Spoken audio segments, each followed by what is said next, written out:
Sözümüzü demək maraqlı təqdimat üçün bu problemanı işıqlandırmaq üçün spiker, tibb üzrə fəlsəfə doktoru, hörmətli həkim, uroloq Elza xanım Binnətovaya ötürürəm.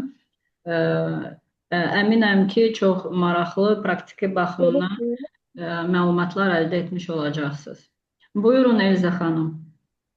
İlk əvvəl hamınızı salamlayıram. Axşamınız xeyir olsun. Bütün kolleqalarıma uğurlar arzu edirəm. Səsim normal gəlir? Gəlir doktor, çox yaxşı Tamam. eşidirsiniz. Tamam. Bu günləri biz deməli qadınlarda residivləşən sistitlər və sidik qaçırma problemlərinə müasir yanaşma haqqında öz biliklərimizi bir-birimizə ötürəcəyik.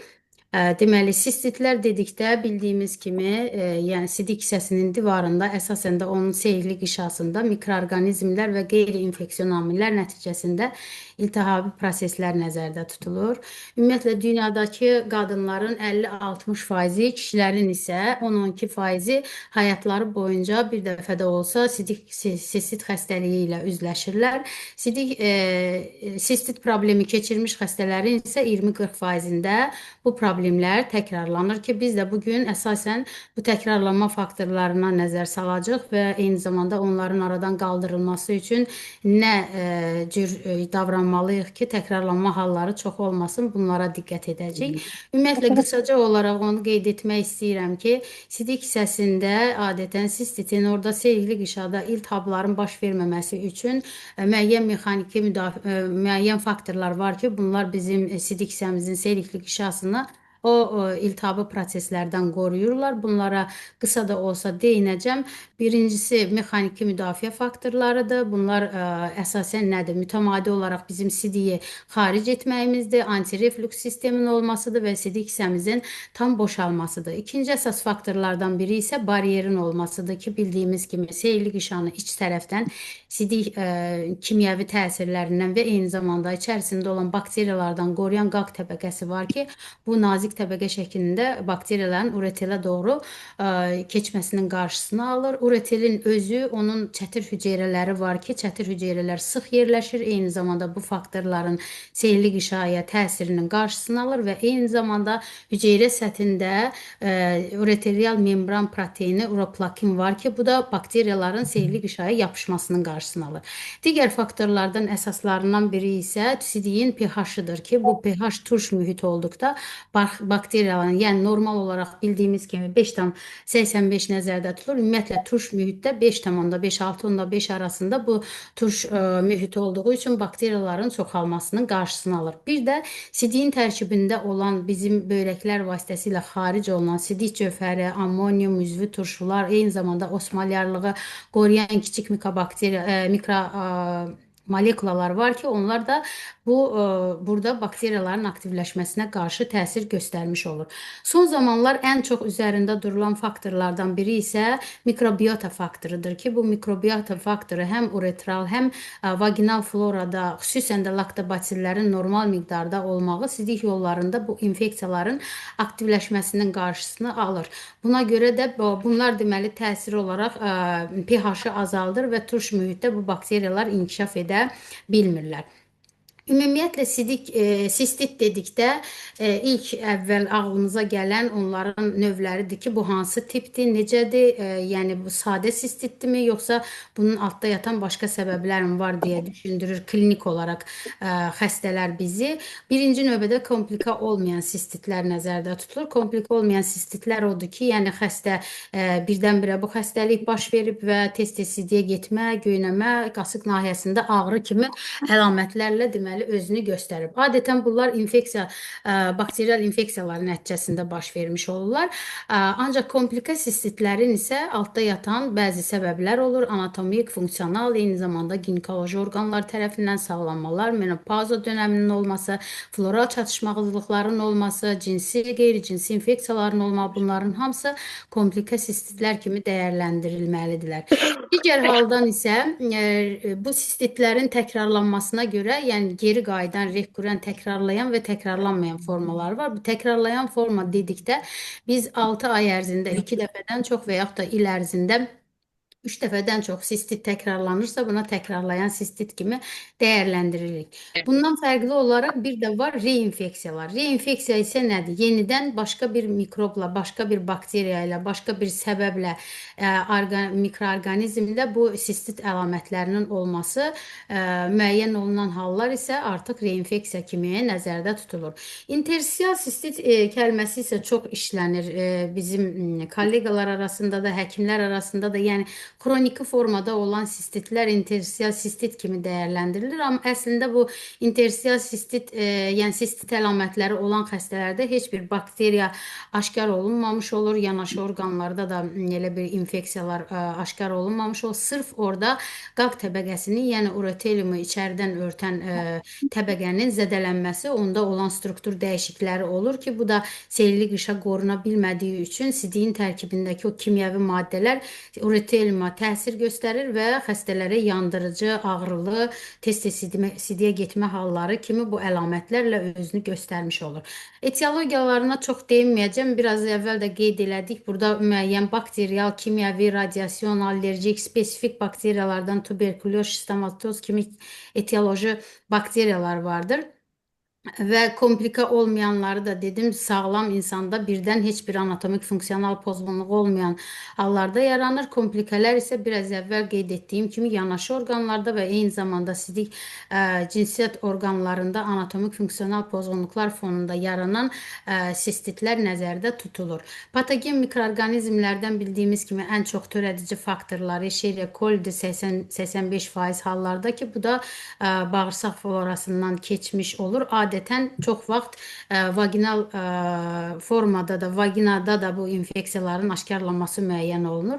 Digər bakteriyalardan enterobakteriyalar, proteuslar, klebsiella, eyni zamanda viruslar, kandidalar, bir çox faktorlar var ki, az da olsa bunlara da sistit səbəbkarı mikroorqanizmlər kimi müəyyən olunur. Bu sistit olan, yəni ümumiyyətlə təkrarlayan sistitlərdə ən çox risk faktoru olan xəstələri yaşlı, zəif xəstələr, immunitet çatışmazlığı olanlar, şəkərli diabet olanlar, sidik yollarının anatomik funksional obstruksiyası dedikdə nəyi nəzərdə tutulur? Yəni kanalda bir daralması olan, detruzoru normal işləməyən, sidik hissəsini tam boşalda bilməyən, yəni mexaniki faktor burada aradan qalxmış pasientlər nəzərdə tutulur ki, bunların qrupunda neyrouroloji xəstələr də olur ki, qalıq sidik müşahidə olunur. Bunlarda təkrarlayan sistitlər çox olur və eyni zamanda uroloji olaraq aparılan instrumental girişlər, daşlar, çox antibiotik müalicəsi alanlar, prostat vəzidə olan problemlər ki, həm orada infeksiyaların olması, həm sidiyə getmənin çətinləşməsi halları,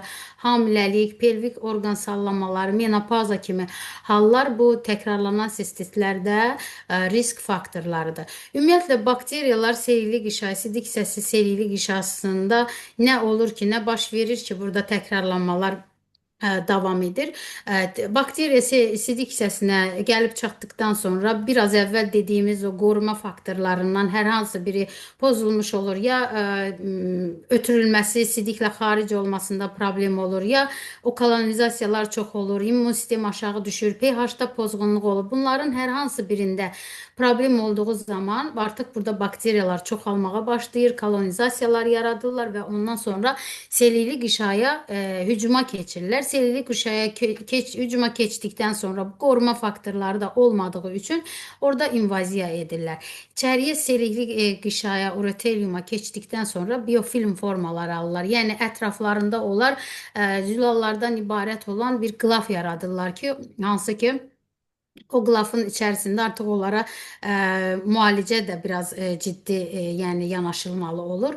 Burada keçdikdən sonra artıq oradakı hüceyrələrə toksinlər ifraz edirlər. Bu toksinlərlə ətrafdakı həm yeni urotelium hüceyrələrini zədələmiş olurlar. Bir də o hüceyrələrdən ATF əldə eləyərək o yaşamaları üçün istifadə edirlər. Beləliklə uroteliumda olan o hüceyrələrdə zədələnmə artır və bu bakteriya artıq orada selüli qışa divarında kolonizasiyalar yaratmış olurlar, yerləşmiş olurlar. Buna görə də bu xəstələrdə residivləşən, təkrarlayan sistitlərə biz rast gəlmiş oluruq. Bu xəstələrin diaqnostikasında biraz ciddi yanaşılmalıdır. Əgər xəstədə kəskin, ümumiyyətlə ilk dəfə sistit olan insanlarda 3-5 günlük bir müalicə onunla da yəni sağalma ilə nəticələnə bilir. Bunlar üçün CD analizi və uroloji adi ultrasəs müayinəsi yetərli olur. Ancaq bu xəstələrdə çox diqqətli olmaq lazımdır ki, anamnez toplamaq lazımdır. Onlarda sistit nəydən sonra yaranıb, cinsi aktla bağlılığı varmı, vaginal bir florada bir narahatçılıq varmı, bir çirk ifrazı varmı və yaxud da cinsi əlaqə ilə bir ilişkisi varmı bu əlaqələrin sistit əlamətlərinin başlamasının. Təkrarlanma halları müşahidə olunduğu zaman mütləq CD əkilmə analizi lazımdır. Hətta belə deyim, mən öz təcrübəmlə əgər soruşa bilər kolleqalarımız, mən sadə sistitlərdə belə CD əkilmə analizlərini ilk əvvəldən edirəm. Çünki müəyyən preparatların təyinatından sonra artıq ştamlarda dəyişiklik olur, analizlərdə gizli nüanslar qala bilir. Ona görə ilk dəfə də olsa o təkrarlanma ki 20%, 40% xəstələrdə olma ehtimalını nəzərə alaraq əvvəlcədən CD əkilmə analizinin olunmasını məsləhət görərdim. Burada və bir də yanaşı olaraq əgər ginekoloji az da olsa bir şikayətlər ya cinsi aktla ya spermisitlərin istifadəsi ilə falan bir əlaqəsi varsa, bunları mütləq aradan qaldırmaq və vaginal yaxmanın, vaginal əkmələrin də olunmasını məsləhət görürəm ki, çünki belə hallarda çox vaxt eyni həm vaginada, həm də sidik yolunda olan mikroblar eyni çıxır. Bunlar cinsi də ola bilər, qeyri-cinsi bakteriyalar da ola bilər, sistit törədiciləri. Eyni zamanda vaginada olduğu üçün orada da cinsi partnera da ötürülə bilir o mikroblar və xəstəni sən qadını müalicə edirsən, ancaq partnerda onlar davam etdiyinə görə yenidən özünü cinsi infeksiya kimi göstərərək yenidən təkrarlayan sistitlərin yaranmasına səbəb olurlar. Ona görə də diaqnostikada bu nüanslara fikir vermək lazımdır. Təkrarlayan və yenidən yoluxma halları əsasən biraz öncə qeyd etdiyim bu hallarda olur ki, menopauza dönəmində də bu təkrarlanma hallarının olmağını sırf orada atrofik vaginit, floral yetməzlik, lokal estrogen çatışmazlığının olması ilə bağlı olduğu haqqında son vaxtlar məlumatlar daha çoxdur.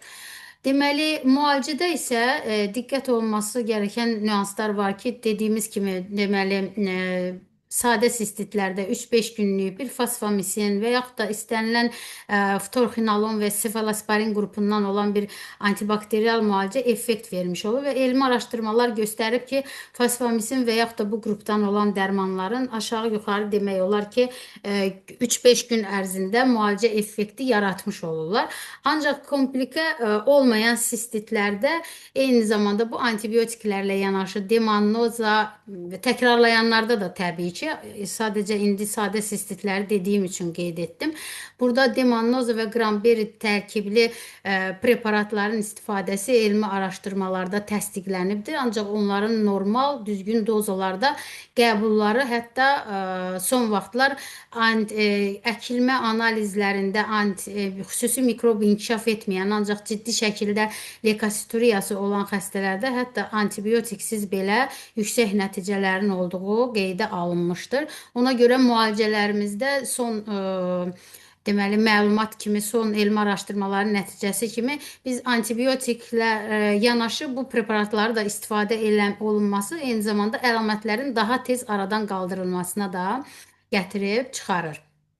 Deməli, bu preparatlar ümumiyyətlə nə edirlər? Bu preparatlar ümumi şəkildə belə qeyd edim ki, bakteriyaların sürətlə bayıra doğru xaric olunmasını, onların biofilm yaratmasının qarşısını alır, qaq təbəqəsini qoruyur, eyni zamanda onların deməli invaziya etməyinin qarşısını almış olur ki, qaq təbəqəsinin yenilənməsinə kömək edir. Bunun nəticəsində bu təkrarlayan sadə sistitlərin tez sağalmasına, təkrarlayan sistitlərdə isə bu təkrarlanma epizodları epizodlarının qarşısını almağa səbəb olurdu. Yəni dolayısıyla antibiotiklərin yanında eyni zamanda bu mikrobakteriyaların orqanizmindən xaric olunması və eyni zamanda tam sağalmanı təmin etməyə yardım etmiş olurlar. Son müalicələrdən bir də aminopensilinləri qeyd etmək istəyirəm ki, onların mənfi ekoloji təsirləri torpaqda uzun müddət qalmaları ilə yanaşı onların istifadəsi demək olar ki, sistitlərdə artıq çox da məsləhət görülmür.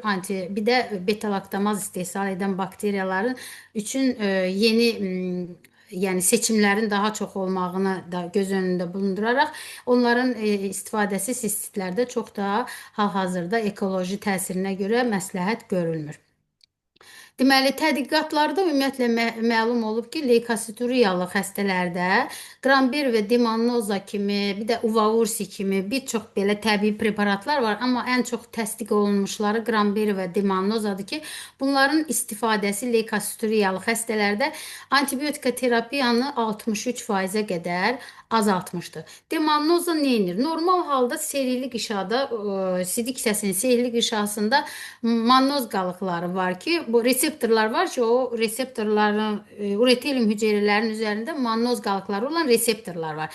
Bizim təyin etdiyimiz mannozaların təsirində isə həmin təyin etdiyimiz demannoza seyrilik qişada olan o reseptorlara birləşir və reseptorlara deyil, fimbriyalarına, Escherichia coli bakteriyalarının fimbriyalarına birləşərək, yəni belə deyim də, aldadıcı bir təsir göstərərək bakteriyaların sidik hissəsindən xaric olunmağına, ureteliuma girməməyinə səbəb olurlar. Çünki bildiyimiz kimi Escherichia coli bakteriyaları fimbriyaları ilə daha çox seyrilik qişadakı o reseptorlara, hansı ki mannoz qalıqları var, onlara yapışır və bu dərman preparatı da ona aldadıcı təsir göstərdiyi üçün sidikdən sürətlə xaric olunmağına səbəb olur.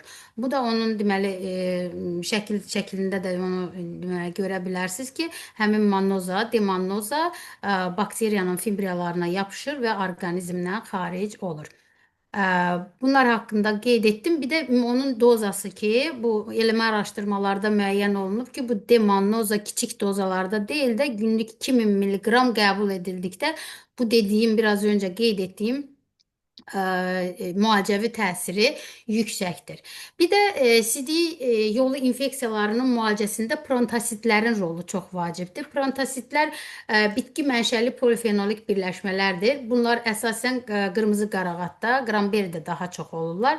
Bunlar nə edirlər? Bunlar da prontasitlər, xüsusilə də A tipli prontasitlər deməli bu fimbriyalarına, Escherichia coli bakteriyalarına sidik hissəsində ureteliar hüceyrələrə yapışmasının 80% qarşısını alır. Yəni dolayısıyla eyni təsirlərə malikdir, ancaq bu sırf yapışmanın qarşısını alaraq biofilm əmələ gətirmə qabiliyyətini bakteriyaların aşağı salmış olur. Bir də sidik hissəsinin epitel hüceyrələrində antioksidant və iltihab əleyhinə təsir göstərərək seyrilik qişada yəni rahatlamaya səbəb olur ki, bu da onun klinik olaraq sistit əlamətlərinin daha tez aradan qaldırılmağına səbəb olur. Bu da prontasitlərin, yəni Escherichia colilərə seyrilik qişaya fimbriyalar yaratmağının qarşısını alaraq sidikdən xaric olunmasını göstərən bir şəkildir ki, dolayısıyla sidik hissəsində Escherichia coli tutula bilmədikcə, birləşdirilib xaricə çıxarıldıqca bakteriyaların koloniyaları azaldığı üçün orada artıq tutuna bilmirlər və bu şəkildə də bizim müalicəmizə kömək təsir etmiş olurlar. Deməli, yekun olaraq bir klinik tətbiqi bu dərmanlarda necədir? Təkrarlayan sistitlərdə antibiotiklərlə yanaşı daha sonra profilaktik istifadəsi təkrarlanma riskini 26-30%-ə qədər bu dərmanların, yəni prontasitlərin və eyni zamanda demannozanın istifadəsi 26-30%-ə qədər antibiotiklər istifadəsini azaltır və postmenopazada olan xəstələrdə eyni zamanda bu infeksiyaların qarşısının alınması üçün antibiotiklər istifadəsini azaltmış olur. Uşaqlarda, kişilərdə, hamilələrdə bunların istifadəsinə heç bir elə bir əks göstəriş yoxdur. Elmi araşdırmalar aparılıb hər biri üzrə müəyyən qədər bu bu preparatlarla elmi araşdırmalar az aparıldığı üçün bəzən o araşdırmaları tapmaqda çətinlik çəkə bilərik, ancaq onların istifadəsinə heç bir əks göstəriş yoxdur. Bu prantasitlər və demanozadan başqa uva ursidə deməli aparılmış məhdud sayda da olsa elmi araşdırmalarda müəyyən olunub ki, fosfamisin və digər antibiotiklərlə birlikdə istifadəsi təkrarlanan sistit epizodlarının azalmasına təsir göstərir. Bunun da təsir mexanizmi tərkibindəki arbutinin olması o antiseptik təsir göstərir. Tanninlər ureteldə qoruyucu təbəqə yaradır. Eyni zamanda qoruyucu təbəqə yaratdığı üçün iltihabı azaldır. Flavonoidlər isə antioksidant təsir göstərərək eyni zamanda iltihab əleyhinə təsir göstərmiş olurlar.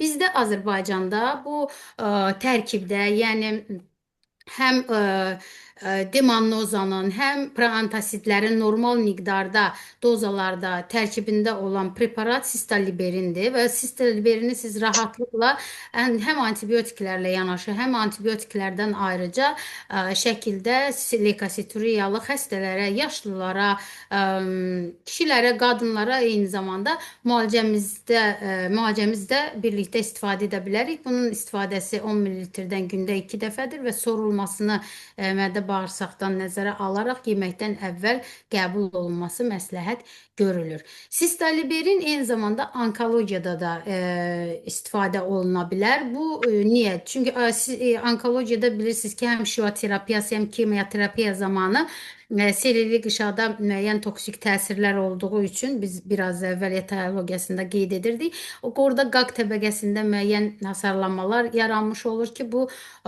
yüngül preparat kimi aydın məsələdir ki, ciddi terapiya görən xəstələrdir. Bunların tərkibində normal prandasitlər, arbutin, demanoza olduğuna görə bu xəstələrdə rahatlıqla istifadə edib o demək ureterin bərpasına yardım etmək olur və klinik olaraq da xəstələrin rahatlanmasına gətirib çıxardır. Biraz da mən qısaca da olsa qeyd edəcəm, sistoliberin sidik qaçırmalara təsir edirmi deyə bir sual qoydum. Çünki mövzumuzun adında sidik qaçırmalar mövzusuna toxunulur. Ancaq bugün mən çox geniş sidik qaçırmalar haqqında danışmaq fikrim yoxdur. Çünki ayrı-ayrılıqda bir mövzulardır. Qısaca olaraq qeyd edəcəm. Bilirsiniz ki, sidik qaçırmaların əsas 3 növü var. Çağırış tipli növü var, qarışıq tipli növü var və stres sidik qaçırma növü var. Bunu qeyd edim ki, sistoliberin qarışıq tiplərdə və eyni zamanda əsasən də çağırış tipli sidik qaçırmalarda simptomların yaxşılaşmağına gətirib çıxarır. Bir qısa məlumatdan sonra onu qeyd edəcəm. Ümumiyyətlə bilirik ki, sidik qaçırmalar niyə baş verir? Sidik kisəmiz normal halda dolmalıdır. Dolma fazasında detruzor rahat olmalıdır, təzyiqləri rahat olmalıdır, sfinkterimiz isə bağlı olmalıdır. Ancaq boşalma fazasında isə detruzorumuzun kifayət qədər gücü olmalıdır sıxılmağa və sfinkter isə boşalmalıdır ki, sidiyi biz boşaldaq. Biraz əvvəl dediyim o sistitlərin səbəbində bu boşalma faktorlarında problem olur. Onlar haqqında qeyd elədik, təkrarlanmalara səbəb olur. Ancaq bu çağırış tipli sidik qaçırmalarda və eyni zamanda deməli mix, yəni ki bu ikisinin həm stres, həm də qarışıq tipli olanlarda sistoliberinin müəyyən qədər serikli qişaya rahatçılıq verdiyi üçün təsiri var. Bilirik ki, deməli, örc inkontinensda, yəni çağırış tiplidə əsas müalicəmiz antimuskarinlərdir. Yəni, detruzorda M reseptorları blokada edən detruzor hiperaktivliyini bunlar aradan qaldırırlar. Beta agonistlərdir ki, mirabegron kimi biz sidik hissəsinin dolmasına bununla şərait yaradır. Tibial stimulasiyadır, botoksdur, sakral neuromodülyasiyadır. Yəni, bunların heç birinin təsiri olmadıqda son olaraq icra etdiklərimiz sakral neuromodülyasiyadır. Ancaq stres inkontinensda isə yüngül və orta dərəcələrdə konservativ və KL idmanına məsləhət görünür və bir də effektivliyi diloksitinin təsdiqlənmişdir ki, yeganə medikamentoz preparat kimi ondan istifadəsinə icazə vardır. Yəni, cərrahi ancaq stres inkontinensinin tam müalicəsi isə bildiyimiz kimi cərrahi əməliyyatladır. Bu da içi çöldən və bayırdan içəri olan metodları ən son icra olunan əməliyyat TOT əməliyyatıdır. Onlara çox girmirəm. Ən çox sistoliberinin çağırış tipli sidik saxlanmazlığında nə cürə təsir göstərə bilər, ona değinmək istəyirəm.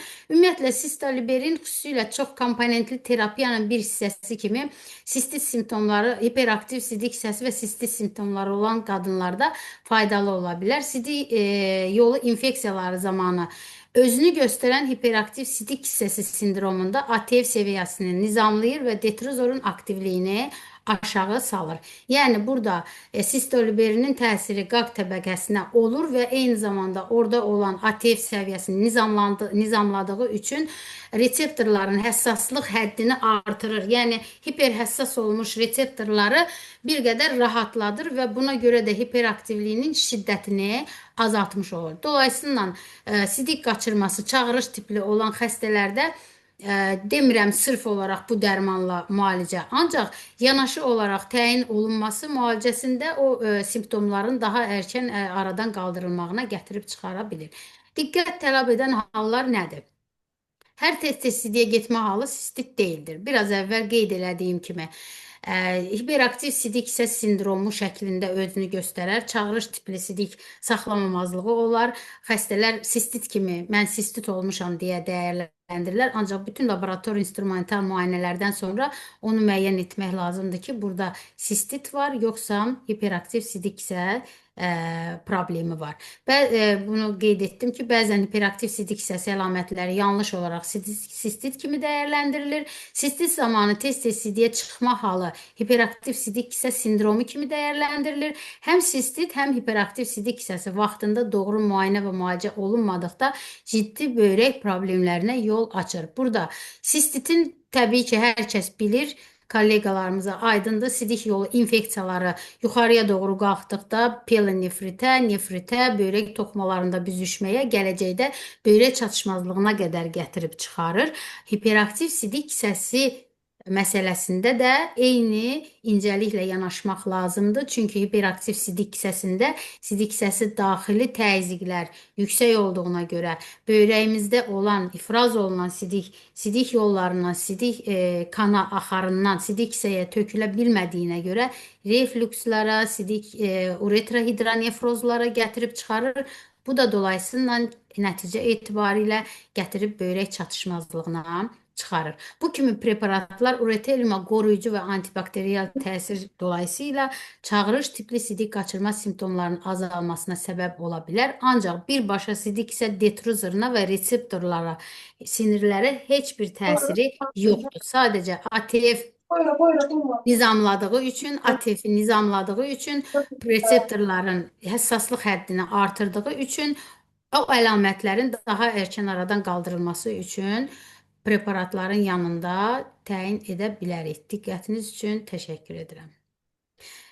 Çox sağ olun. Kiminsə nə isə sualı varsa, sevə-sevə hamısını cavablandırmağa hazıram. Belə sual yazılıb ki, Bəli. praktikanızda tez-tezmi olur ki, sidiyi saxlaya bilməmək məhz residivləşən sistit əlaməti və yaxud nəticəsi kimi, yəni belə başlayır. Belə deyim, praktikamda daha çox nə olur? Tez-tez sidiyə getmə, sidiyi saxlamamaq halınla pasient müraciət eləyir. Mən araşdıran zaman onda sistit aşkarlayıram. Sistit aşkarlayıram və belə xəstələrdə ilk növbədə sistiti müalicə edirik. Və xəstənin özünə də tapşırırıq və deyirik ki, sistit əlamətləri və eyni zamanda sidikdə sidiyin əkilmə analizlərində tam təmiz çıxandan sonra eyni klinika davam edərsə, yəni eyni deyəndə sidik qaçırmanı nəzərdə tuturam. Tutaq ki, həm göynəməsi var idi, həm sidik qaçırması var idi. Biz aşkarladıq orada bakteriuriya çıxdı, leykosituriya çıxdı, amma eyni zamanda hiperaktiv sidik isə sindromu var onda. Onsuz da biz o diaqnozu dəqiqləşdirə bilmərik iltihab fonunda. Ona görə sistit törədiciləri aradan qaldırdıqdan sonra xəstəyə yeni bir baxış edirik və əgər sidiyə çıxma günlüyü təyin edirik, onlar sidiyə çıxma günlüyündən baxırıq, görürük sidik təmizləndikdən sonra nə dərəcədə sidik kisələri dolur, nə dərəcədə boşalır, gün ərzində neçə dəfə, 8 dəfədən azmı, çoxmu, neçə dəfə sidiyə gedirlər və əgər görürük ki, burada hiperaktiv sidik kisə əlamətləri və yaxud da çağırış tipli sidik saxlanmamazlıq qalıbdır, onda artıq o sistit müalicəsindən sonra o problemin də həllinə doğru tədbirlər görürük. Orada təbii ki, həm sidiyə çıxma günlüyü, lazım gəlirsə urodinamiya, sidik isə daxili təzyiqlərin ölçülməsi biraz öncə qeyd elədiyim kimi çox vacibdir. Çünki gələcəkdə böyrək probleminə yol açar.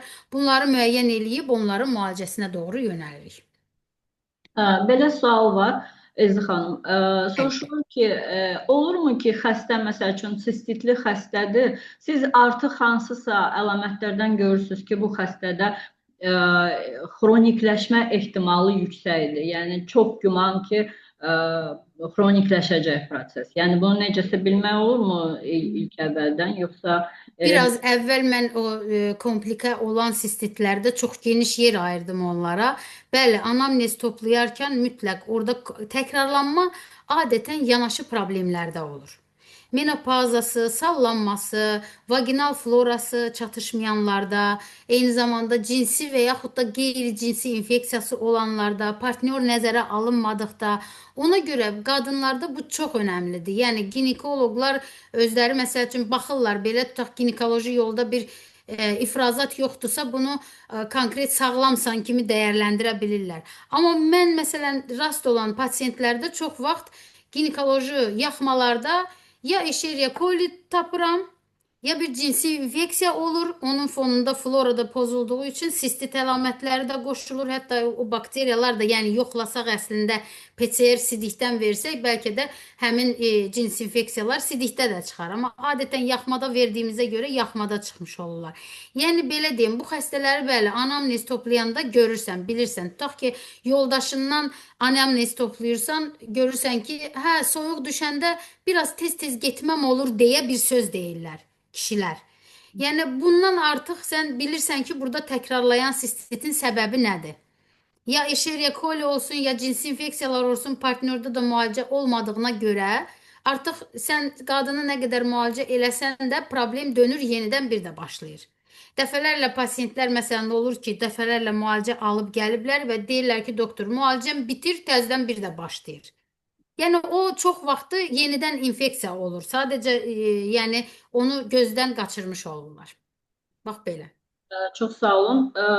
Sonra sual var, demək, Anar doktor yazıb. Biofilmə bağlı təkrarlanan sistit müalicəsində dediyiniz tək demannoza, qran-1 həmişə effektlidir, ya başqa əlavə BAT kimi təyinatlara ehtiyac duyulur? Ya səbəb olan bakteriyalara görə yanaşma fərqliliyi varmı? Bu bir sualıdır. Deməli belə deyim, Escherichia coli olanda əsasən demannoza bizim köməyimizə çatır. Antibiotiklərlə yanaşı bunlar tək başına biofilm olan formalarda heç vaxt müalicə effekti verə bilməzlər. Sadəcə üzdə olanları qovub çıxara bilərlər, birləşdirib çıxara bilərlər, amma tək başına müalicə mümkün deyil. Biofilm olan formalarda daha uzun müddətli antibiotik, deyək ki, məsələn, adi hallarda 14 günə sistitlərin müalicəsi müəyyən mümkün olursa, belə biofilm olan hallarda bir aya qədər bu müalicəni davam etdirə bilirik.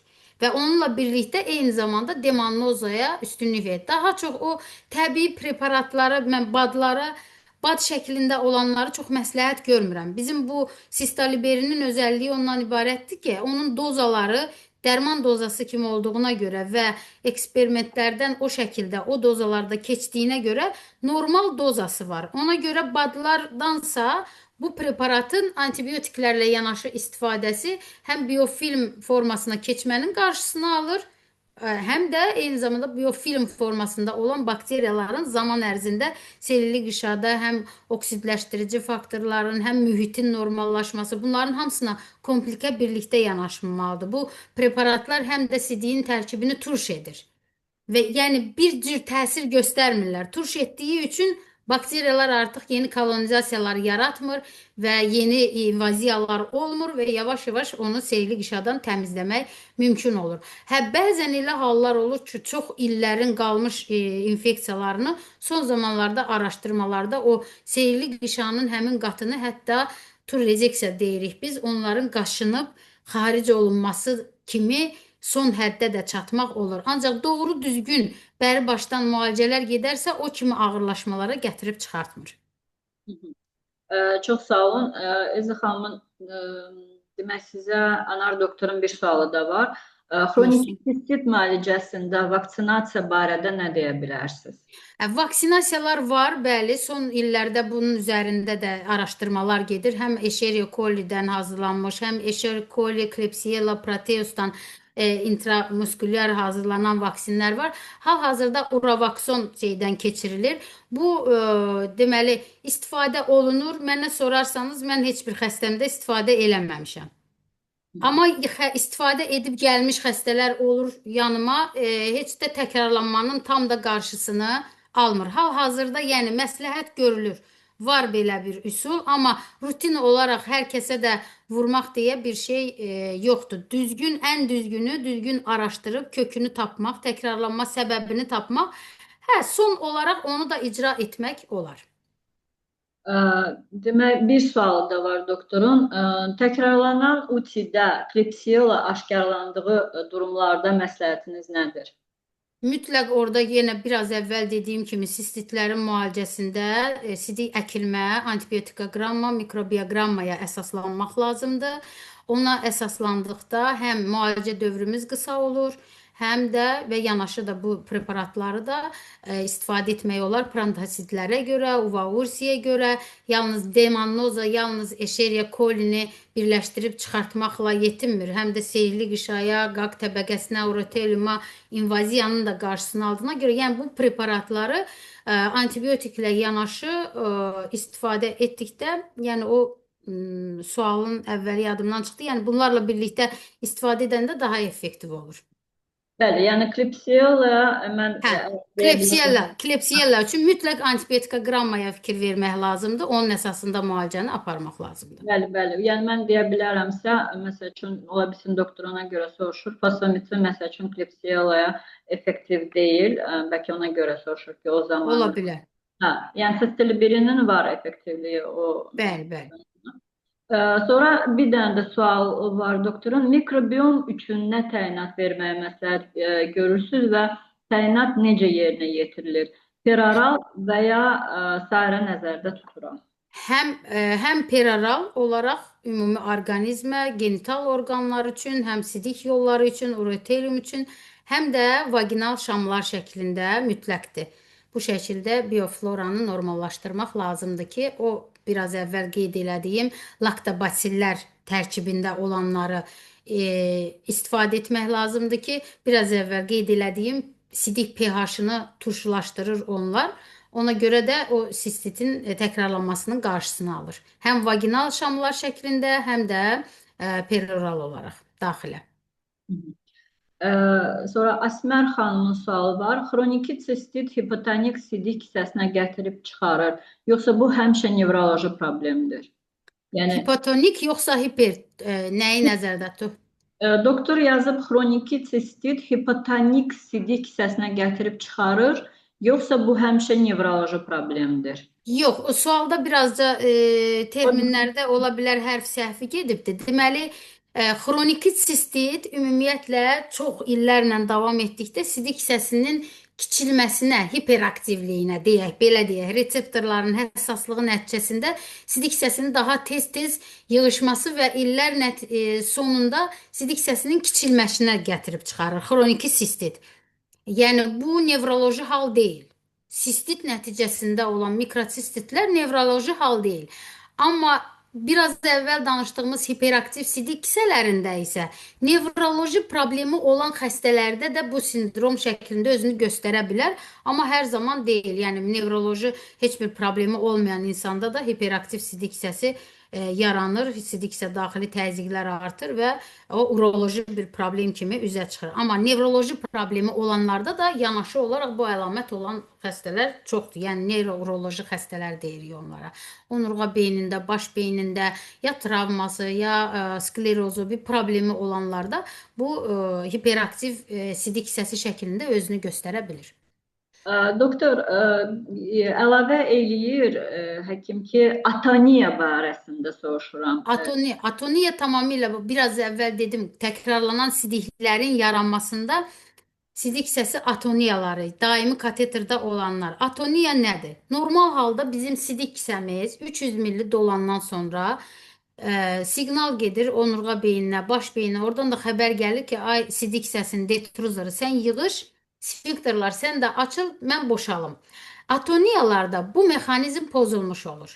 Oradakı nə reseptorlar qıcıqlana bilmir, nə də oradakı sinirlər, əzələlər yığışa bilmir. Dolayısıyla orada gərək xəbər getsin, oradan da əmr gəlsin ki, yığışa bilsin. Ya yığışma qabiliyyəti pozulmuş olur onların sinir əzələ sisteminin, ya yolda bir problem olur, ya da reseptorlarda həssaslıq pozulmuş olur.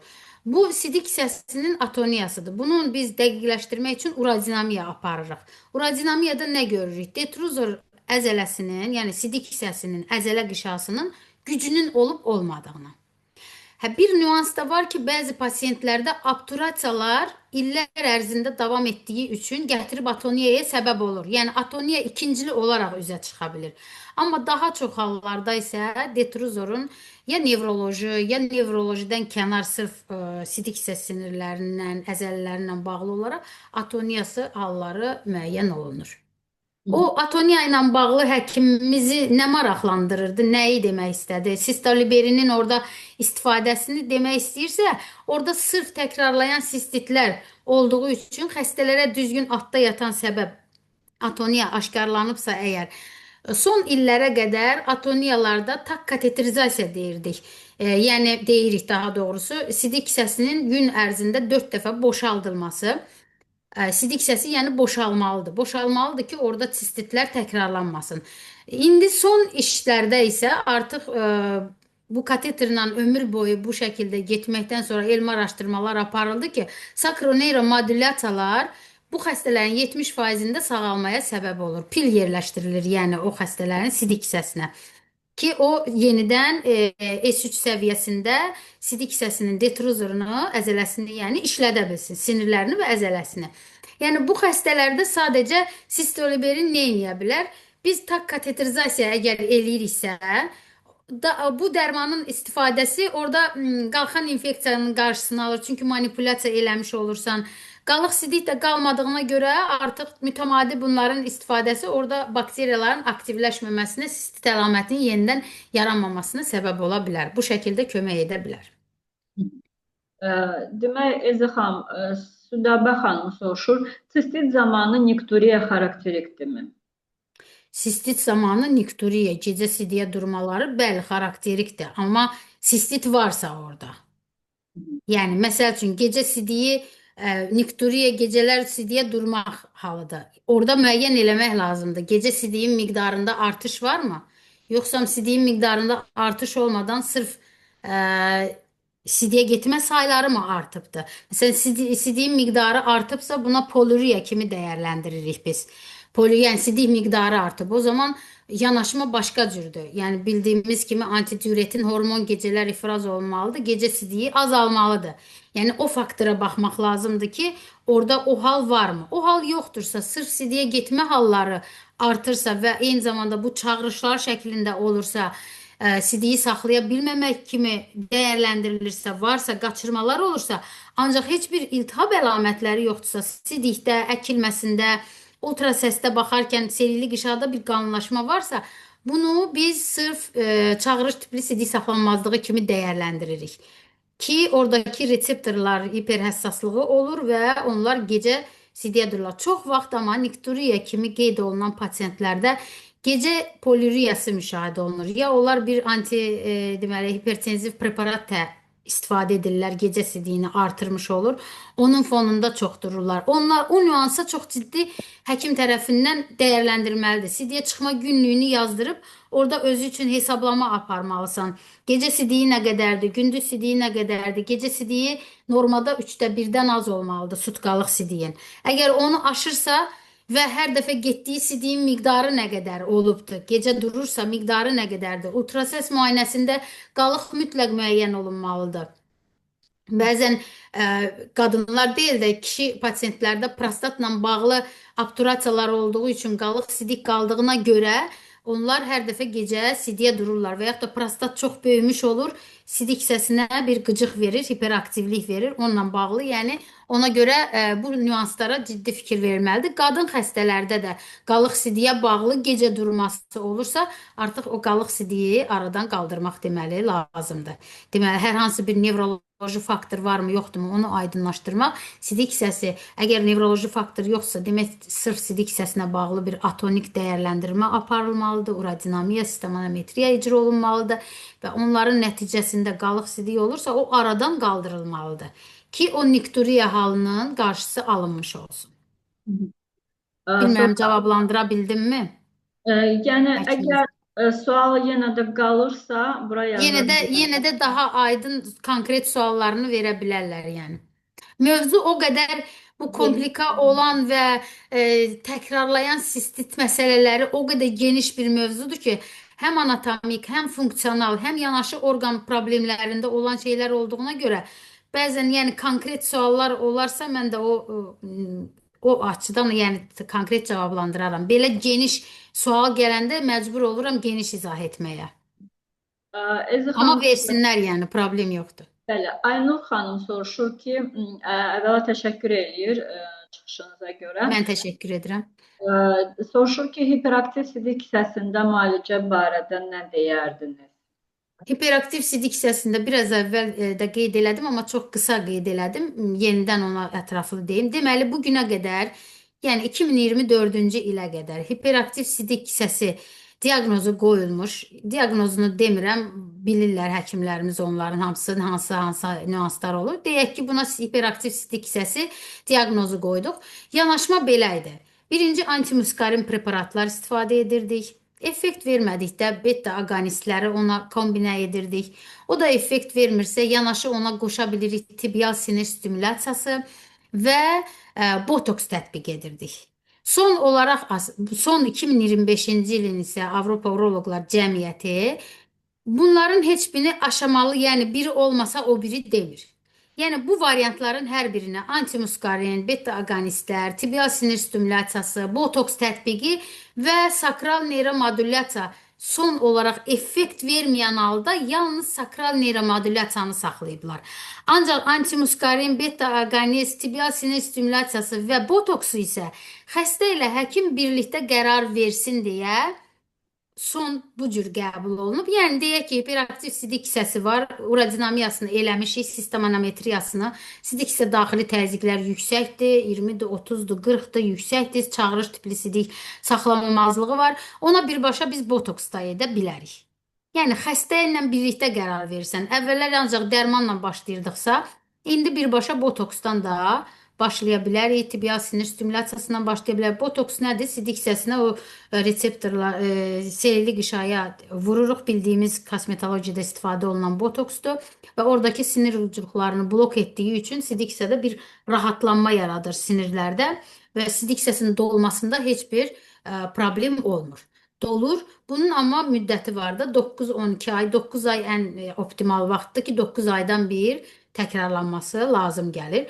Ya da dərman qərarı verirsə, antimuskarin preparatlar, mən çox sevirəm solfenasin molekulasını. Həm yanaşı təsirləri azdır. Yaşlılar, cavanlar, uşaqlar, hətta o yəni 12 yaşdan yuxarılara da təyin edirəm. Yəni mənimsənilməsi rahatdır. Göz quruluğu olsun, qəbizlik olsun. Bu narahatçılıqları ən az verən preparatdır və bizdə də daha yaxşı tapılandı. Ona görə bundan, yəni deyim ki, illərdir istifadə etdiyim qrupdur və effektiv də olur. Sadəcə bunu içəndə artıq hər gün gərək ömür boyu dərman qəbul etsinlər. Və bu Ki, Aha, Ezgi xanım, antimuskarinlərlə sistemini yazmaq olarmı birgə istifadə eləmək? Yəni biraz əvvəl orada qeyd elədim mən. Birbaşa hiperaktiv sidik hissəsini birbaşa müalicə etmir. Ancaq selülik işada o ATF məsələsini tənzimlədiyinə görə biraz həssaslığa azaldar və kömək edər. Yəni yazmamızın bir zərəri yoxdur. Bayaqki sual Nikturiya ilə bağlı, demək doktor dəqiqləşdirir ki, xəstədə sidiyə getmənin sayı artıb. Yəni, Sayı artıb. Bəs hər dəfə getdiyi sidik miqdarı necə? yəni Südabə xanım, yaza bilirsinizsə, sidik həcminə dair də məlumatınız varsa. Orada çox önəmli olan sidiyin həcmidir. Yəni deyək ki, bir xəstə 300 millidəmi 10 dəfə gedib sidiyə, yoxsa 50 millidəmi 10 dəfə, 15 dəfə gedib sidiyə? 50 millidə 10 dəfə, 15 dəfə getməyi çox patoloji halıdır. Amma Miqdar 300 dəyişməyib. bəli, Doktor yazıb ki, miqdar dəyişməyib. Yəni həcmi dəyişməyib. miqdar dəyişməyib, amma neçədə qalıb? O çox önəmlidir. Yəni neçədə? Yəni 300-ün altındadırsa, bu patolojidir, hiperaktivlik kimi dəyərləndiririk. Amma 300-dən artıqdırsa, yəni normal tutum kimi dəyərləndiririk, poliuriyasını dəqiqləşdiririk. Gecə sidiyi artıbmı deyə. Bax bu çox belə kritik bir nüansdır. Bunu ginekoloqlar, yəni onların sahəsi deyil də. Bu sırf uroloji bir şey olduğuna görə onu uroloq baxıb onu dəyərləndirməlidir. Sonra sual var, demək, pudendal neuropatiya durumu təcrübəniz varmı və div diaqnoz üçün nə tövsiyə olunur? Pudental neuropatiya Bəli. yox, o daha çox nevroloji, nevropatoloqların məşğul olduğudur. Ancaq elə xəstələr olub ki, yanaşı hiperaktiv sidik hissəsi, atonik sidik hissəsi olubdur. Onların müalicəsindən mən məşğul olmuşam. Atoniyadırsa nə edə bilərik onu və yaxud da hiperaktivlikdirsə nə edə bilərik onu. Amma sırf pudental neuropatiya müalicəsindən artıq nevropatoloqlar özləri yəni məşğul olur. Ağırlaşması isə artıq biz məşğul oluruq. Yəni o öz işini görür, biz də uroloq olaraq öz işimizi.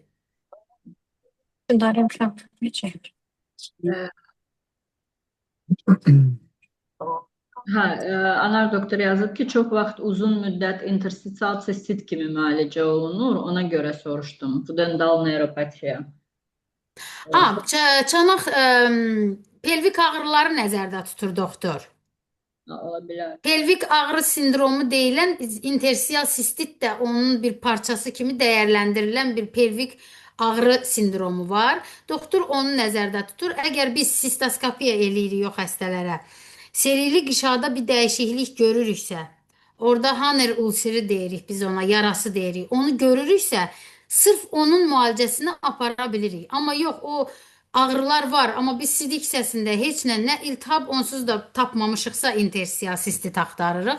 Qaq təbəqəsində bir problem görmürüksə, orada damarlarda genəlmələr olsun, qaq təbəqəsinin o ulduzcuqların görünməsi olsun. Onları görmürüksə, o pelvik ağrılar kimi dəyərləndirilərək, yəni tam bəlli olmur ki, sidik hissəsidir orada ağrıyan. Pelvik orqanların başqalarında da ağrı ola bilər. Düzdür, biz tərəfdən, uroloqlar tərəfindən qlukozaminoglykan təbəqəsini yeniləmək üçün Elmiron təyin edirik. Amma çox da effektiv olmur. O Haner ulseri olduqda isə onu fulgurizasiya, yəni yandırma effekt verə bilir. Əgər biz tapmışıqsa onu. Interstisial sistitdə bu müalicə şeyləri var, amma tapmayanda preparat yazırıq, nə dərəcədə kömək edər, yəni o bilirsiniz ki, interstisial sistit. Bir də ki, sidik hissəsini yenə də deyirəm, qaq təbəqəsini yeniləmək üçün hialuron xondroitin sulfat deyə preparatlar var ki, insilyasiyalar, onları da edərək xəstələrə müəyyən rahatlama veririk. Demək, sual var doktor. Xəstə albumin itirir sidiklə çoxlu sularda. Nə ilə əlaqədardır?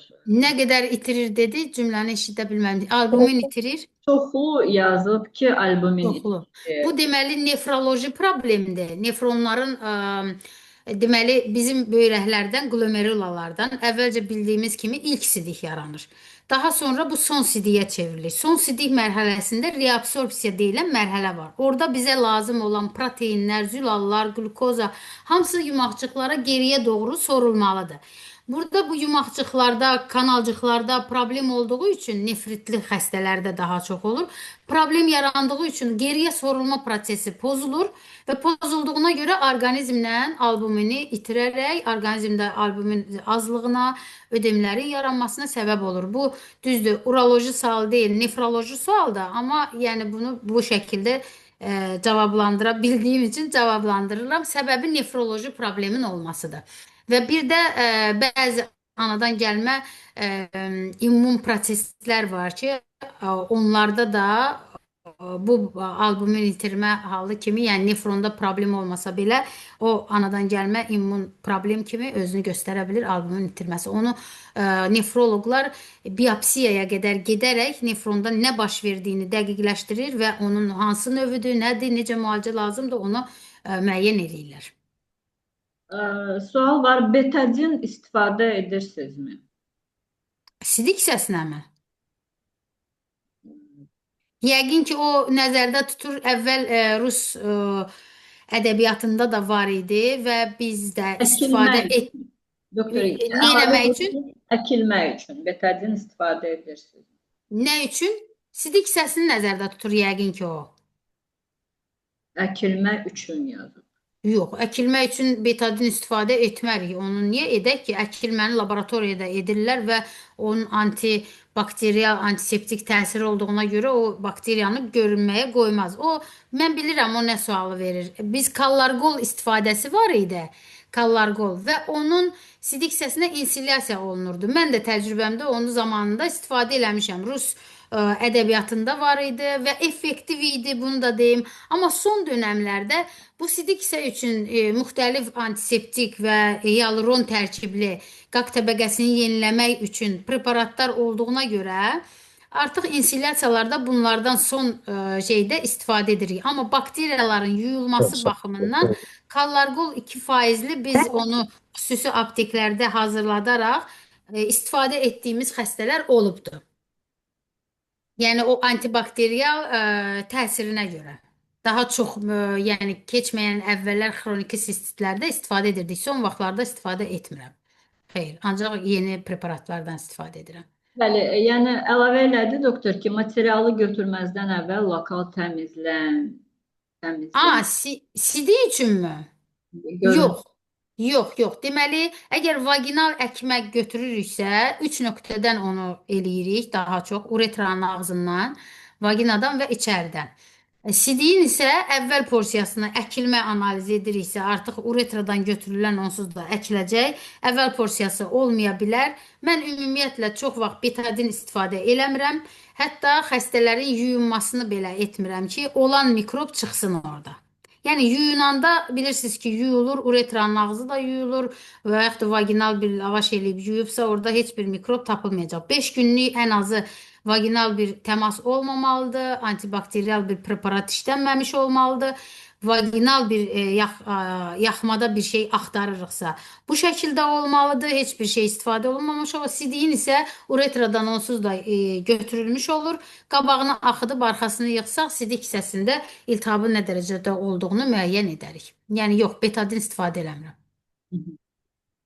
Doktor, soruşur, inkontinensdə hormonal səbəblər barədə qısa məlumat.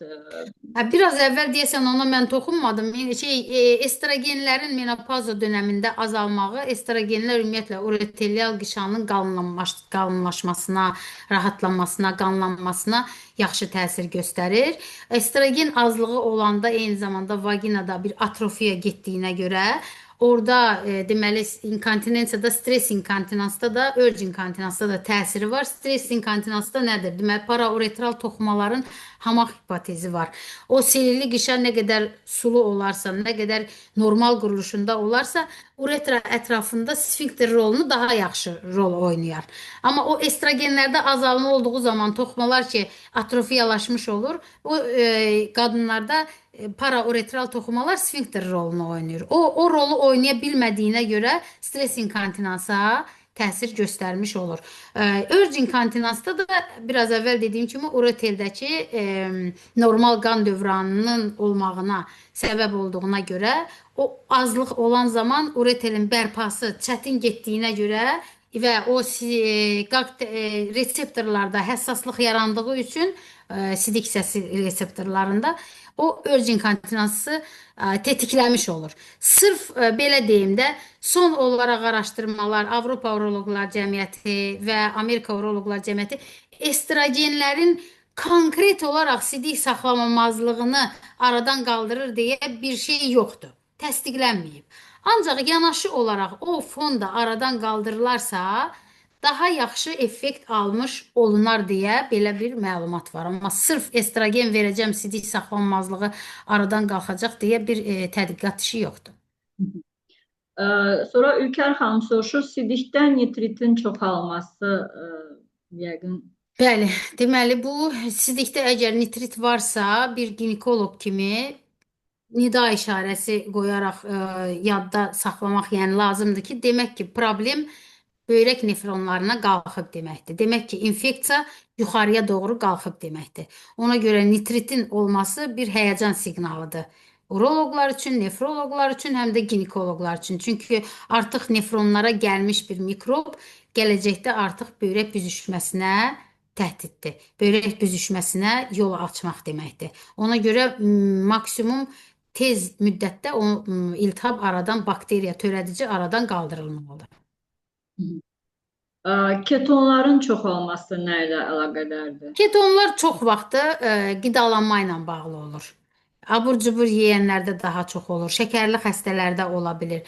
İlk növbədə qidalanmanı normal rejimə salaraq təkrar analiz verib dəyərləndirmək olar. Ketonlar adətən bunlarla bağlı. Urobilinogen çoxalması bəsdir. Onlar da eyni. Urobilinogendir, ketondur. Bunların hamısı metabolizm pozğunluqlarında, düzgün qidalanmadıqda, şəkərli diabetlərdə, qaraciyər problemlərində, bu xəstələrdə daha çox özünü göstərmiş olur. Yəni bu nüanslara fikir vermək lazımdır. O tərəfdən xəstələr dəyərləndirilməlidir. Çox sağ olun. Ezə xanım, kranberi belə çıxır ki, hər kranberi tərkibli preparat, yəni həmin o dediyiniz təsirləri residivləşən sistitdə eləmirmi? Yəni xüsusi tələblər? Yox, onlar az dozada bir şey etməzlər. Az dozada heç məsləhət də görmürəm. Ümumiyyətlə belə piyasada antiuraseptik adında preparatlar çoxdur. Amma sistitlərdə mən yəni 15 il olar ki, heç vaxt adi uraseptik preparatları təyin etmirəm. Niyə görə? İki səbəbi var bunun. İçərisində onların doza azlığı var. İkincisi də əksinə, yəni xeyrilindən çox sidiyi artıraraq təyin etdiyimiz dərman preparatının belə sidik yolunda normal vaxtda qalmayıb bakteriyalara təsir eləməməyinə səbəb olur. Ona görə çox sistitlərdə, pielonefritlərdə çox da sidik qovucu təsiri olan dərmanlara, uraseptiklərə çox da fikir vermək lazım deyil.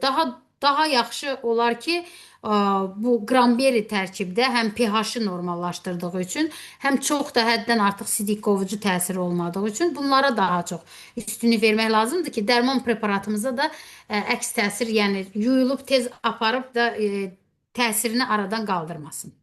Yəni mən praktikamda bu cür istifadə edirəm. Yəni praktikanızda sistolibirin istifadə edirsiniz?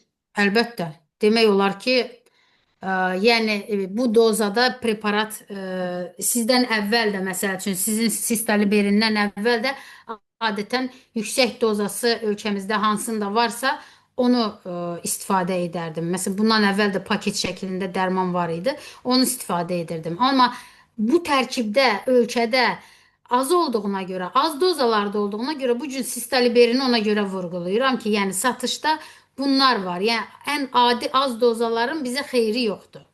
Amma normal dozanın dərman preparatı kimi bu xəstələrdə çox yaxşı təsiri var. Sonra demək, çoxlu təşəkkür yazırlar həkimlər. Mən təşəkkür edirəm onlara. Çox təşəkkür edirəm dinlədikləri üçün, bu axşam bizimlə olduqları üçün. Son belə deyim də, bir uroloqun baxışı tərəfindən maraqlandıqları üçün. Çünki bilirik ki, bütün qadınlar sistit problemi olanların ilk qaçdığı yer ginekoloqdur. Və bizim də mənim illərdir olub bu belə. Bu gün də sizin vasitənizlə sağ olun ki, belə bir onlarla yenidən bir təmasım ola bildi. Yəni ginekoloqlara uroloji baxımdan bunları həmişə bildiklərimi deməyə çalışmışam. Yəni xəstələr mənə gəlməsi önəmli deyil. Mən Azərbaycan qadınına, Azərbaycan millətinə bir öz biliyimi bölüşmək özümə həmişə borc bilmişəm ki, yəni bu nüanslara diqqət edək ki, xəstələrimizi daha tez sağaldaq, daha az xronikləşməyə, təkrarlaşmaya səbəb olaq. Yəni olmasın deyə, yəni düzgün yanaşaq. Bir də demək, doktor, bu vaxt gözümdən qaçıb sual. Deyir ki, bu dərmanlar var, içində yalnız kranberidir və yaxud demannozadır və yaxud nəsə, yoxsa bunlar mütləq bir yerdə mi olmalıdır? Əgər Yəni, normal dozadadırsa ayrı da ola bilər. İndi bizdə bugün danışdığımızın ikisinin də dozası normaldır. Bir preparatın içindədir. Ona görə bizə üstünlükdür istifadə etmək. Yox, əgər bu yoxdursa, sabah təkcə demannozadırsa, demək normal dozasında minlik tutaq ki, gündə 2 dəfə təyin edirik, lap yaxşı. Elə də təyin edə bilər. Və yaxudsa qranberidirsə, 36 milliqram qədər olmalıdır. Orada preparatın tərkibində hardasa 25% olmalıdır ki, normal dozası olsun. Məsələn, sistaliberində o var. O 25%-i təşkil etdiyinə görə effektiv dozadır deyənəm bunu deyirəm. Onu yəni dərman preparatını yazanda fikir versinlər onun içərisinə. O dozası normaldırsa istifadə etmək olar. yaxşı, yenə də təşəkkürlər yazırlar həkimlər. Sağ olsunlar. Çox sağ olun Əziz xanım, çox dolğun, çox ətraflı və dəqiq məlumatınıza görə, vaxt ayırdığınıza görə çox maraqlı idi. Çox sağ Təşəkkür olun. edirəm sizə. Mən İndi təşəkkür edirəm. Ola bilər ki, hansısa nüans slaytlar vaxtı diqqətim yayınar, diqqətimdən qaçmış olar. Yenə də son olaraq kiminsə sualı varsa, heç bir problem olmadan yəni cavablandıra bilərəm. kimsə çatdırıb bura yazmayıbsa mənə ayrı yaza bilərsiniz. Mən doktora ünvanlayacağam və o da yəni ümid Bəli. edirəm, əminəm ki, Cavablandırmağa çalışacağam bacardığım qədər. bəli, yazıblar, çox sevindik sizi tanımağa da, dinləməyə də və s. Mən də sizlərlə görüşməyə çox şad oldum. Gələcək görüşlərə qədər deyək o zaman. Çox təşəkkür eləyirəm bu qədər dolğun suallarla müraciət etdiklərinə görə. Sualların olmağı o deməkdir ki, mən nəyisə deyə bilmişəm. Çox sevindim. Çox sağ olun Əziz xanım. Bir daha Sağ olun, təşəkkür edirəm. hamıya da gecəniz xeyrə qalsın. Auditoriyada təşəkkür edirəm. Gecəniz xeyrə qalsın. Sağ olun.